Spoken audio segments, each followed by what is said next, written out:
शर्त वाले वाक्य इसका प्रयोग हम अधिकतर करते हैं। इसमें प्रॉब्लम जो इस बच्चों को होती है वो इस चीज़ की होती है कि ये होगा, इस चीज़ की दिक्कत होती है कि इस टेंस नहीं समझ पाते। तो कंडीशनल सेंटेंस तो दो तरह के सेंटेंस होते हैं, दो सेंटेंस मिल करके बनते हैं। एक तो शर्त वाले वाक्य होते हैं, जैसे पहले इसमें दिया हुआ है, ये इधर का शर्त वाले वाक्य, ये जो है शर्त वाले वाक्य है, और ये इसके परिणाम वाले वाक्य होते हैं। नहीं, परिणाम वाले का मतलब होता है कॉन्सिक्वेंसेस, परिणाम।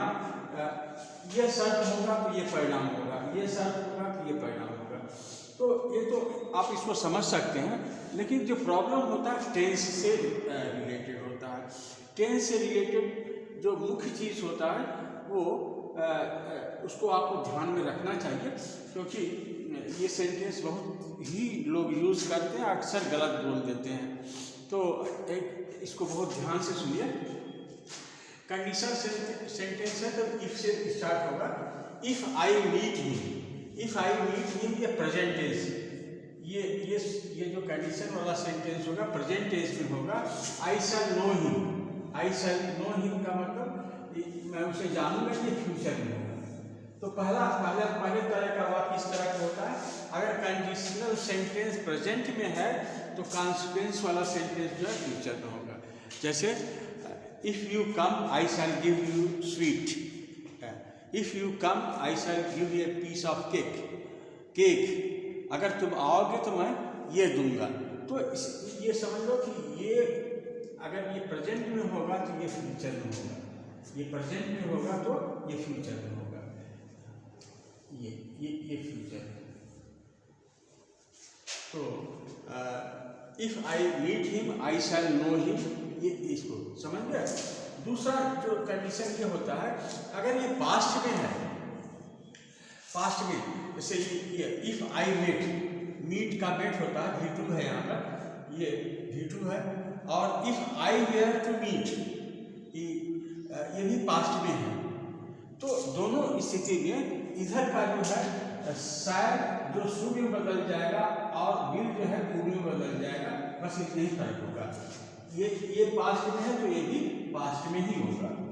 जैसे if I met him I should know him, if I met him I could know him, ऐसे होगा। तो इधर पास्ट होगा तो इधर पास्ट होगा। अच्छा, अब तीसरा कंडीशन ये होता है कि if he had met me, अगर वो मुझसे मिल चुका होता, वो मिला हुआ होता। If he had met past perfect में होता, ये भी जो है फ्यूचर परफेक्ट में ये हो जाएगा। जैसे क्या हो जाएगा, ही would have known, he would have known.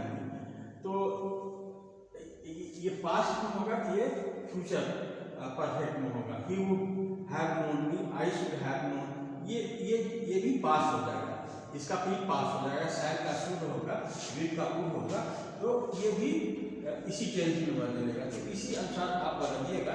If he had known me, if he had met me he would have known me, ऐसे करके। जैसे if I were the prime minister I should, if I had been prime minister I would have done a lot of things for the development of the country. तो if इसी तरह से आप इसी structure पर आप बनाइएगा। पहला है कि ये प्रेजेंट में होगा तो ये फ्यूचर में होगा, ये पास्ट में होगा तो ये भी पास्ट में होगा, ये पास्ट परफेक्ट में होगा तो ये भी पास्ट परफेक्ट में ही होगा।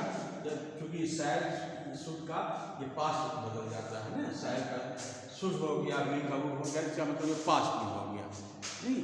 तो इसी तरह से इसको चेंज करते हैं। तो लिखने में अधिकतर आप लोग गलती करते हैं। तो देखिए इस तरह का ही स्ट्रक्चर होता है, आप इसको याद रखिए।